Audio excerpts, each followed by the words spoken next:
Ryan Carter never believed in ghosts, curses, or anything he could not explain. He was a logical person. Reality followed rules. He was also someone who checked his phone far too often. His friend Emma joked about it most. She would wave her hand in front of his face and say the same thing every time.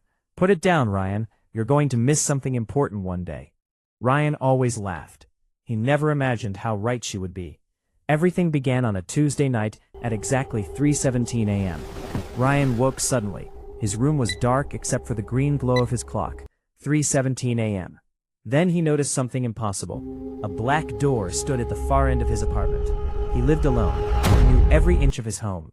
That wall was solid concrete, no hallway, no room, nothing behind it, yet there it was, a tall black wooden door with no handle and no markings. Ryan crossed the room slowly. Every step felt heavier than the last. When he reached it, he touched the surface. The wood felt ice cold. He pressed his ear against it. Silence, deep and complete. Then his alarm exploded beside him. Sunlight flooded the room. The door was gone. Ryan spent the day convincing himself it was a dream. But the next night, at exactly 3:17 a.m., he woke again. The door had returned.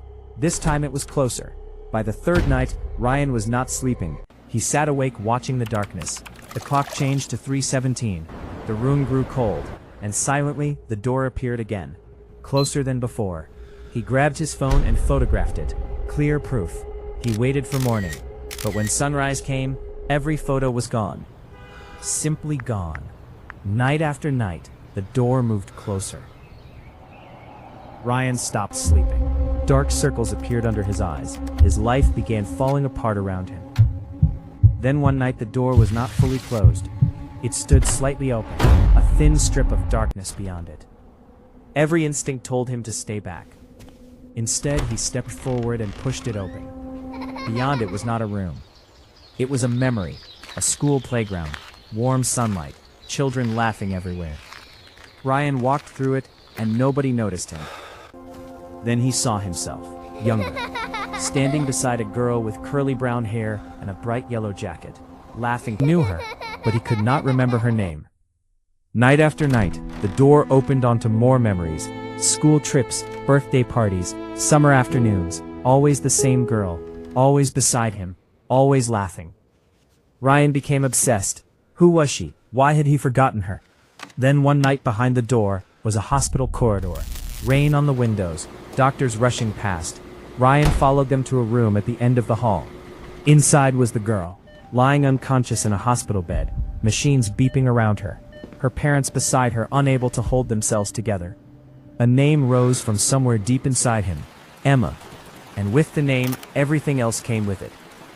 Emma had been his best friend. From the first week of school to his late 20s, she had been the closest person in his life. The one who understood him completely. The one who always told him to put his phone down. She had died. The grief that hit him was not fresh. It was old, buried so deep it had become invisible. But he already knew he had not found the full truth yet. The following night the door appeared inside his bedroom, inches from his bed, fully open. Ryan stepped through. Endless darkness stretched ahead, and within it a corridor of doors, each one larger and more cracked than the last, as if something had been pressing against them for years, trying to get out. He opened them one by one, more memories of Emma, her laugh, her voice, her presence, until he reached the final door, the largest of all, covered in fractures, shaking in its frame. His hands trembled as he reached for it. He opened it. Rain, cold and immediate, headlights cutting through darkness. His car, on a wet road at night. Through the windscreen, two people, himself behind the wheel, Emma in the passenger seat, talking, laughing, completely unaware. And the Ryan behind the wheel was not watching the road. He was looking at his phone. Just for 1 second. The truck came from the left. So I told her there was no way. The impact was instant. Metal, glass, silence. Then only rain falling on the wreckage. Ryan stood frozen at the side of the road. He had always believed Emma's death was a random tragedy, something that simply happened, the universe being cruel. But it was not random. He had been driving. He had looked away. 1 second while Emma was laughing and completely alive. His mind had not just buried the grief, it had buried the reason. It had locked away the truth, because the truth was too heavy to survive. And it had removed Emma entirely, because she and the truth could not be separated. The door had never been haunting him. It had been guiding him back to what he refused to face. Ryan stood in the rain and did not look away. All of it. Then he walked toward Emma, and for the first time since that night, he said the words he had never allowed himself to say. "I am sorry, Emma. I am so sorry." I have always been The rain completely softened. in love with you. The memory faded, and the door dissolved. Quietly, piece by piece until nothing remained.